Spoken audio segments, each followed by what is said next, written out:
Empezó como un día normal, pero al atardecer todo cambió. Casi 3.000 murieron. Estados Unidos entró en guerra y el país tuvo que cambiar sus reglas de vida diaria al instante. Los ataques del 11 de septiembre provocaron una reacción global que aún sentimos más de 20 años después. Hoy, en el show de infografías, analizamos el impacto del ataque extranjero más letal en Estados Unidos. En los 90, volar en avión en Estados Unidos era casual y relajado. Podías llegar 30 minutos antes y aún tomar tu vuelo. Las familias acompañaban a sus seres queridos hasta la puerta de embarque. No era necesario mostrar identificación y no se requerían pases de abordar. Podías llevar líquidos de tamaño completo en tu bolso. Incluso podías subir a bordo con una navaja de bolsillo. La seguridad solo tenía un detector de metales operado por guardias de las aerolíneas. Así era la vida en Estados Unidos hace 24 años. El 11 de septiembre de 2001 se perdió la idea de que los aeropuertos fueran lugares acogedores. En pocos meses, el Congreso aprobó la Ley de Seguridad en la Aviación y Transporte, federalizando la seguridad aeroportuaria con precisión militar. Guardias privados que ganaban $6 por hora fueron sustituidos por agentes federales con poderes de arresto y un presupuesto de $8.000 millones anuales. La transformación fue rápida y ahora llegar 2 horas antes es casi obligatorio. Quitarse los zapatos se volvió algo rutinario después de que Richard Reed, el hombre del zapato bomba, intentó encender explosivos en sus tenis en un vuelo de París a Miami en diciembre de 2001. Un solo atentado fallido cambió la rutina diaria de miles de millones de viajeros para siempre. Esa navaja de bolsillo, ahora clasificada como un arma mortal. ¿Esa botella de champú de tamaño completo? Una posible bomba líquida, limitada a 100 mililitros desde 2006. Hoy, los adolescentes apenas imaginan el mundo antes del 11 de septiembre, cuando cualquiera podía caminar por las terminales y "nos vemos en la puerta" no era solo un cliché. Los aeropuertos modernos se sienten más como puntos de control militar que como centros de transporte, con máquinas de rayos X que ven a través de tu ropa, perros entrenados para detectar drogas y sensores químicos que detectan explosivos en pequeñas cantidades. El costo humano supera la incomodidad. Las despedidas familiares ahora ocurren en los estacionamientos en lugar de las salas de espera junto a las puertas de embarque. Los viajeros de negocios siempre consideran retrasos de seguridad. La Administración de Seguridad en el Transporte confisca miles de armas, cuchillos, líquidos y otros objetos cada año. Quizá el cambio más profundo sea psicológico. Antes los aeropuertos representaban aventura y reencuentro, donde despegaban sueños y se reunían familias. Tras el 11 de septiembre, se volvieron fortalezas y todos eran sospechosos hasta demostrar lo contrario. La confianza que caracterizaba los viajes en Estados Unidos se perdió tras el 11 de septiembre, dando paso a una seguridad que ve a cada pasajero como sospechoso. Al final, solo tomó 6 semanas para que un Congreso en pánico reescribiera fundamentalmente las reglas entre el gobierno y los ciudadanos. El 26 de octubre de 2001, el presidente Bush firmó la Ley Patriota de Estados Unidos, un documento de 342 páginas que la mayoría de los legisladores admitieron no haber leído. El Congreso dio a las agencias federales poderes de vigilancia inéditos, cambiando rápidamente el equilibrio entre seguridad nacional y privacidad. El nombre fue una genialidad propagandística que unió y fortaleció a Estados Unidos al dar herramientas para interceptar y frenar el terrorismo. ¿Quién podría votar en contra del patriotismo? Solo un senador lo hizo. Antes del 11 de septiembre, se necesitaba convencer a un juez de causa probable para autorizar una intervención telefónica por delito. La Ley Patriota eliminó ese estándar. Ahora los agentes podían vigilar a cualquiera que consideraran relevante en investigaciones de terrorismo, un término tan vago que incluso podía incluir a tu repartidor de pizzas si visitaba la misma mezquita que un sospechoso. La sección 215 se volvió la herramienta del gobierno para espiar. Originalmente diseñada para permitir que los agentes del FBI obtuvieran registros comerciales en casos de terrorismo, la Agencia de Seguridad Nacional retorció su lenguaje para justificar la recopilación de registros telefónicos de millones de estadounidenses comunes. Cada llamada o mensaje que enviabas quedaba almacenado en bases de datos del gobierno por si acaso. El caso de la Fundación Tierra Santa mostró la nueva realidad. En 2001, agentes federales congelaron los activos de la mayor organización benéfica musulmana de Estados Unidos, acusándola de financiar terrorismo. 5 líderes de la fundación fueron condenados en 2008, pero el impacto fue inmediato. Musulmanes estadounidenses dejaron de donar a organizaciones islámicas por temor a que sus donaciones fueran vistas como financiamiento al terrorismo. Comunidades enteras vieron el colapso de sus redes benéficas bajo sospecha, buscando un impacto psicológico.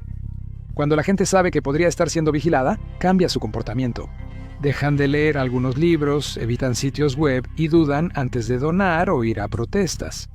Este método no necesita vigilancia, solo saber que es posible. Pero la ley patriota solo fue el inicio.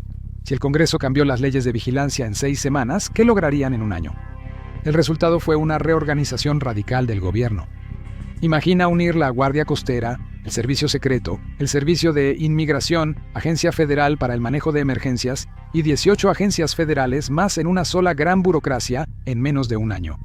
Eso ocurrió en 2002, cuando Estados Unidos creó el Departamento de Seguridad Nacional, la mayor reorganización gubernamental desde la Guerra Fría. El presidente Bush firmó la Ley de Seguridad Nacional el 25 de noviembre de 2002. Fundó la que sería la tercera agencia federal más grande, con presupuesto de $40.7 mil millones en 2005 y unos 180,000 empleados. El departamento unió 22 agencias y departamentos federales que antes operaban de forma independiente y solían no compartir información clave. El terremoto burocrático fue inmediato y visible. De pronto, todos los edificios federales mostraban los niveles de amenaza por colores del sistema de avisos de seguridad nacional. De menor a mayor, los niveles eran bajo, protegido, elevado, alto y grave. Basada en el sistema de colores para incendios forestales, la escala reflejaba la probabilidad y gravedad de un ataque terrorista. Esos colores también cambiaron la psicología estadounidense. Desde marzo de 2002, la amenaza nacional fue amarilla o elevada, salvo 5 periodos en naranja, es decir, alta. Cada color alteraba la vida diaria. Las alertas naranjas significaban filas más largas en los aeropuertos, mayor presencia policial y una sensación general de que el peligro acechaba en cada esquina. El sistema hizo que los estadounidenses aceptaran la vigilancia permanente. Nunca más el país volvería a la mentalidad previa al 11 de septiembre, cuando el terrorismo parecía ser un problema ajeno. Los colores servían como un recordatorio diario de que el mundo había cambiado fundamentalmente.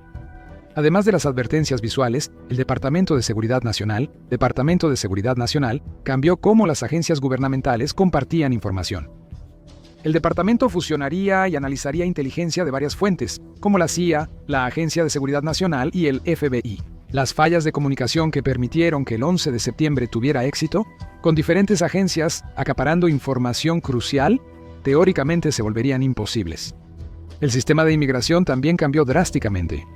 El Servicio de Inmigración y Naturalización se convirtió en Inmigración y Control de Aduanas, conocido como Inmigración y Control de Aduanas. La nueva agencia tenía amplios poderes y debía considerar a cada visitante extranjero como posible amenaza. Desde 2002, el Departamento de Seguridad Nacional ha otorgado más de $55 mil millones en subvenciones para preparación, transformando la operación de la policía, bomberos y equipos de emergencia en todo el país. Los bomberos de pueblos pequeños recibieron equipo militar y capacitación federal antiterrorista. Reestructurar el gobierno en casa era solo la mitad de la ecuación. La otra mitad cambiaría regiones del mundo y mantendría a Estados Unidos en guerra por 2 décadas. 3 semanas después del 11 de septiembre, bombas estadounidenses comenzaron a caer sobre Afganistán. Para los jóvenes adultos de hoy, esta línea de tiempo sigue siendo asombrosa. Quizá no lo percibieron, pero la América en la que crecieron estuvo en guerra toda su vida. Si naciste en 2006, no conociste la paz hasta que salió el último avión de Afganistán en 2021. Con la situación actual del mundo, la paz es relativa, y todo se origina a partir de las réplicas del 11 de septiembre. La justificación para la guerra en octubre de 2001 parecía totalmente clara. El gobierno talibán protegía a Osama Bin Laden y rechazó el ultimátum de Bush para entregarlo. Cuando el líder talibán Mullah Omar se negó diciendo, si lo hiciéramos no seríamos musulmanes, el destino quedó sellado. La Operación Libertad Duradera comenzó el 7 de octubre de 2001, con misiles de crucero atacando campamentos talibanes y de Al-Qaeda. El éxito inicial fue impresionante. En 2 meses, el gobierno talibán colapsó, Bin Laden huyó a Pakistán y Afganistán parecía liberado. Las fuerzas estadounidenses eran solo 2.500 soldados, una presencia ligera para tal victoria. ¿Misión cumplida? Incorrecto. Luego vinieron 20 años de expansión de la misión, que convirtieron una operación antiterrorista en la guerra más larga de Estados Unidos. El objetivo se amplió de capturar a Bin Laden a derrotar a los talibanes y construir una democracia estable. Cada expansión exigía más recursos. En 2010 las fuerzas estadounidenses superaron los 100.000 soldados. El costo humano creció implacable. Más de 2.400 miembros del servicio estadounidense murieron en Afganistán, con 20.700 heridos. Pero esas cifras son mínimas comparadas con la devastación en Afganistán tras 40 años de conflicto. Hoy, 23.7 millones de personas, más de la mitad de la población, y en su mayoría niños, requieren ayuda humanitaria urgente. La retirada de 2021 no terminó con el sufrimiento de Afganistán, lo aceleró. Casi 700.000 personas huyeron tras el regreso de los talibanes, sumándose a los 6.3 millones ya desplazados internamente. La crisis educativa es muy grave. Casi 1.400.000 niñas han sido excluidas de la escuela secundaria desde que los talibanes tomaron el poder, borrando décadas de avances en los derechos de las mujeres. Los niños afganos llevaron una gran carga. De 12.6 millones de niños que requieren ayuda humanitaria, 9.2 millones necesitan protección. Casi 900.000 niños menores de 5 años requieren tratamiento urgente por desnutrición severa, mientras que más del 24% de los niños de 5 a 17 años sufren de ansiedad. 10 veces el promedio mundial. Solo el 16% de la población de Afganistán cubre sus necesidades básicas. El Instituto Watson calcula que más de 176.000 personas murieron en el conflicto de Afganistán, incluyendo unos 46.300 civiles. Millones más se convirtieron en refugiados huyendo a Pakistán o Irán, o desplazados internos dentro de las fronteras de Afganistán. El costo económico fue asombroso, $8 billones según el proyecto Costos de la Guerra de la Universidad Brown. Para poner eso en perspectiva, Estados Unidos podría haber eliminado la deuda estudiantil a nivel nacional, reconstruido toda la red eléctrica y aún le habría sobrado dinero. De forma trágica, los intérpretes afganos y sus familias, que arriesgaron sus vidas ayudando a las fuerzas estadounidenses, fueron abandonados durante la caótica retirada de 2021. Miles de personas que solicitaron visas especiales de inmigrante quedaron atrapadas, enfrentando represalias de los talibanes por su colaboración con los estadounidenses. La guerra inició con gran apoyo público y terminó con los talibanes de nuevo en el poder, mientras los estadounidenses dudan si 20 años de sacrificio valieron la pena. Afganistán fue la guerra más larga de Estados Unidos porque sus líderes nunca definieron qué era la victoria, no por su importancia. Pero Afganistán no fue suficiente. Pocos meses tras derrocar a los talibanes, la administración Bush ya planeaba otra guerra, más controvertida y trascendental. La conexión con el 11 de septiembre siempre fue tenue. Saddam Hussein no estuvo relacionado con los ataques, pero tras el 11 de septiembre eso no importó. La administración creó una narrativa que transformó a Hussein de un dictador contenido a una amenaza existencial para la seguridad estadounidense. La prueba definitiva se suponía que serían las armas de destrucción masiva. En febrero de 2003, el secretario de Estado Colin Powell presentó ante el Consejo de Seguridad de la Organización de las Naciones Unidas fotos satelitales, comunicaciones interceptadas y afirmaciones sobre los programas iraquíes de armas químicas y biológicas. Estados Unidos aseguraba tener pruebas sólidas, aunque la inteligencia era básicamente defectuosa. Usó fuentes desacreditadas como Curve Ball, un desertor iraquí que inventó afirmaciones sobre laboratorios móviles de armas biológicas. Los tubos de aluminio no eran para enriquecer uranio, las instalaciones químicas estaban abandonadas y la nube en forma de hongo mencionada por Condoleezza Rice solo existía en la imaginación. El 20 de marzo de 2003 fuerzas estadounidenses invadieron Irak. A diferencia del éxito en Afganistán, Irak cayó rápidamente en el caos. El ejército iraquí se disolvió, colapsaron las instituciones y la violencia sectaria explotó. Lo que sería una victoria rápida, terminó en 8 años de ocupación, con 4.500 estadounidenses y más de 200.000 civiles iraquíes muertos. Las consecuencias regionales fueron catastróficas. La guerra civil sectaria en Irak fortaleció a Irán, principal rival de Estados Unidos en la región. El vacío de poder creado al derrocar a Hussein eventualmente dio origen al Estado Islámico de Irak y Siria, que en su apogeo controló un territorio más grande que Gran Bretaña e inspiró ataques terroristas en todo el mundo. Irak normalizó prácticas antes impensables tras el 11 de septiembre. Los ataques con drones se hicieron comunes, expandiendo el conflicto a Pakistán, Yemen, Somalia y otros lugares. La bahía de Guantánamo retenía indefinidamente a los detenidos sin juicio. Las técnicas de interrogatorio mejoradas, es decir, tortura, se volvieron política oficial. Las guerras tras el 11 de septiembre transformaron la relación de Estados Unidos con el mundo y normalizaron la guerra y vigilancia constantes como costo de la seguridad moderna. Las guerras en el extranjero eran visibles. Soldados desplegados, bombas cayendo y bajas reportadas en un ciclo noticioso de 24 horas. La mayor transformación del 11 de septiembre fue invisible. Los gobiernos aprendieron a vigilar a sus ciudadanos con precisión inédita en el ámbito digital. En 2001, la mayoría de los estadounidenses usaban teléfonos de tapa para llamadas y mensajes de texto básicos. El Internet antes usaba líneas telefónicas para conectarse. El correo era básico, no había redes sociales y solo te conectabas a Internet desde una computadora de escritorio. Tu huella digital era pequeña, casi anónima y fácil de eliminar. 24 años después, llevas un dispositivo de vigilancia a todas partes a donde vas, voluntariamente. Tu smartphone rastrea tu ubicación todo el día, graba conversaciones, toma fotos de tu rostro y monitorea tu ritmo cardíaco. Sabe dónde duermes, trabajas, compras y adoras. Cada aplicación recopila datos sobre tus preferencias, relaciones y hábitos, creando un perfil psicológico detallado, más completo de lo que la KGB jamás soñó con recopilar. Esta transformación no fue accidental. Tras el 11 de septiembre, el Congreso eliminó protecciones legales contra la vigilancia sin sospecha. El gobierno podía recopilar información sensible de estadounidenses solo alegando que era relevante para investigaciones. El alcance se volvió más claro en 2013, cuando Edward Snowden reveló los programas secretos de la Agencia de Seguridad Nacional. PRISM permitía el acceso directo a los datos en los servidores de Microsoft, Yahoo, Google, Facebook, Skype, YouTube y Apple mediante acuerdos secretos. Programas como XKeyscore, Tempora y Muscular ampliaron la vigilancia global, incluyendo órdenes a Verizon para entregar registros y metadatos diarios de todos los clientes. El gobierno no actuó solo. Empresas tecnológicas colaboraron integrando vigilancia en productos promocionados como convenientes. Tu sistema de posicionamiento global, redes sociales y anuncios crean un sistema de vigilancia que te conoce mejor que tú mismo.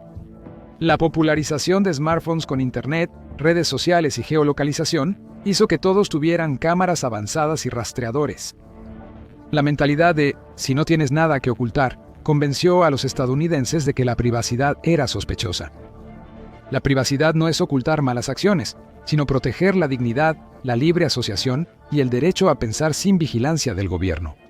Quizás más impactante que el espionaje gubernamental fue lo rápido que los estadounidenses lo aceptaron. Antes del 11 de septiembre, las cámaras solo estaban en bancos y joyerías. Ahora están en todos lados.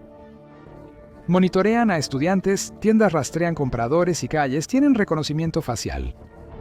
Ciudades como Nueva Orleans dependen de cámaras de vigilancia habilitadas con reconocimiento facial que escanean cada rostro que pasa y envían alertas en tiempo real a los teléfonos de los oficiales. La brecha generacional es clara. Los estadounidenses mayores, acostumbrados a la privacidad constitucional, suelen sentirse invadidos por la vigilancia, mientras que los jóvenes criados tras el 11 de septiembre ven la privacidad como algo pasado de moda. ¿Por qué preocuparse por el rastreo del gobierno cuando Instagram y TikTok ya lo saben todo? Los timbres Ring convirtieron vecindarios comunes en redes de vigilancia donde cada entrega, visitante y transeúnte queda grabado. Las apps de vecinos animan a reportar sospechosos, lo que suele reforzar perfiles raciales. Irónicamente, la vigilancia comenzó cuando los estadounidenses adoptaron la economía de libre mercado y empezaron a vigilarse entre sí. Otras democracias optaron distinto. Las naciones europeas implementaron el Reglamento General de Protección de Datos, dando a los ciudadanos control de sus datos personales. Por sus experiencias con la vigilancia nazi y la Stasi, Alemania estableció protecciones de privacidad más estrictas. Canadá y Australia aumentaron poderes de seguridad con más supervisión judicial. El sistema de crédito social de China ejemplifica hasta dónde puede llegar la vigilancia sin control. A los ciudadanos se les asigna una puntuación basada en su comportamiento, relaciones y lealtad al Estado. Esas puntuaciones significan restricciones para viajar, bloqueo de préstamos y aislamiento social. Es un adelanto distópico de lo posible con vigilancia total. Estados Unidos aún no ha llegado, pero la infraestructura ya está lista. El estado de vigilancia fue solo el comienzo. El 11 de septiembre cambió cómo los estadounidenses se percibían, a quién aceptaban y qué amenazas consideraban importantes. Para musulmanes estadounidenses, el 12 de septiembre inició una vida distinta. Los crímenes contra los musulmanes aumentaron en más de 16.000% en 2001. Volar como musulmán se volvió una forma reconocida de discriminación.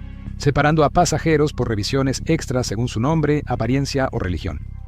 La vigilancia del FBI se extendió más allá de los individuos, llegando a comunidades enteras.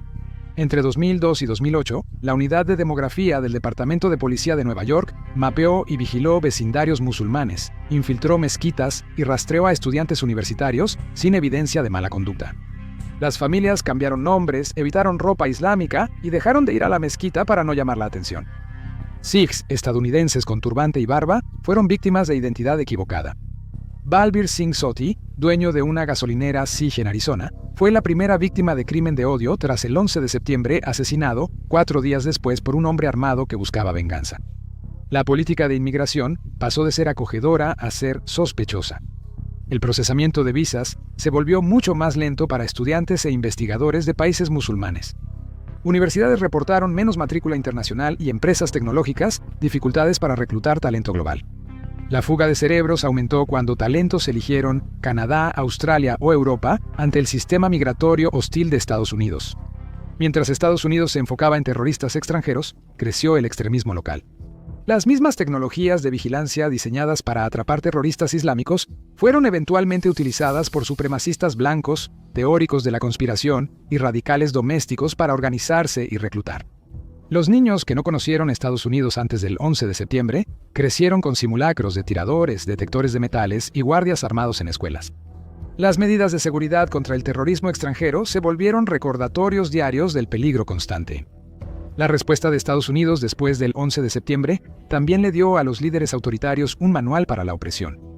Vladimir Putin justificó tácticas brutales en Chechenia, apelando a la guerra contra el terrorismo. China presentó la detención masiva de uigures en Xinjiang como medida antiterrorista. Las restricciones en Cachemira de India se compararon con medidas de seguridad de Estados Unidos.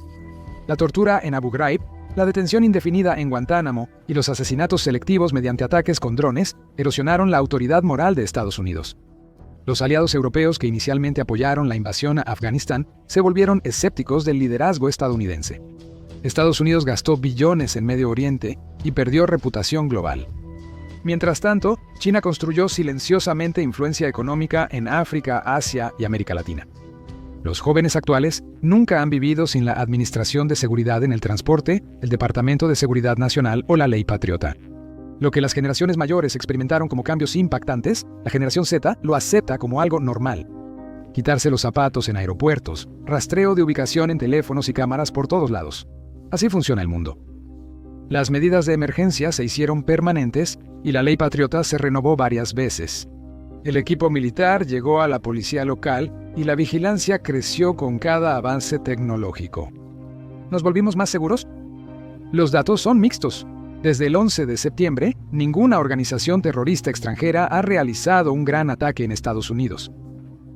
Las muertes por terrorismo doméstico suelen ser más que las del terrorismo internacional. Aumentaron los tiroteos masivos y se normalizó la violencia política, con costos económicos y psicológicos evidentes. 8 billones de dólares gastados en guerras tras el 11 de septiembre, cientos de miles de muertes, libertades civiles reducidas y comunidades estigmatizadas. Al final, el 11 de septiembre no originó el mundo actual. Nuestras respuestas lo hicieron.